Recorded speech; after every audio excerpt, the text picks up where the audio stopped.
Today, we'll explore how your breath can make difference to your buoyancy and learn how to come up when you're sinking.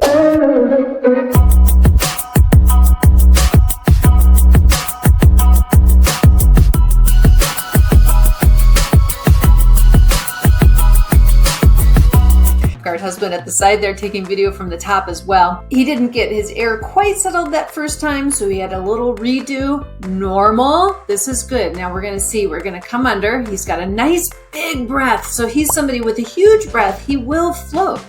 But you can see little bubbles. He starts to come down. A little more bubbles. Down he sinks.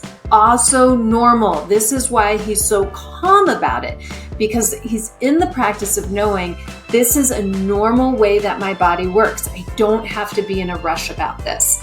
He also knows that he can get air anytime he wants to easily. He's got a backup way of how to get that air.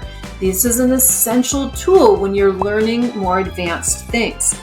We always have a backup way. The way he's getting air in this particular video, when he does go down, is he's using his legs to jump up off the bottom. You'll notice when he gets to the top that he's going to take a breath in and he's going to fall back under. He won't fall back all the way to the bottom. He'll be in some middle ground place because he's added the buoyancy that he got rid of here with this air going out. So air goes out, loses buoyancy, jump up, air in, fall down, normal, like a teeter-totter, but he has a little more buoyancy, so he doesn't just hang at the bottom. Then he uses his arms to come in to the wall. If you're wondering where you're at in your road to swimming, make sure you grab the roadmap, and we can't wait to see you online or in person. Aloha!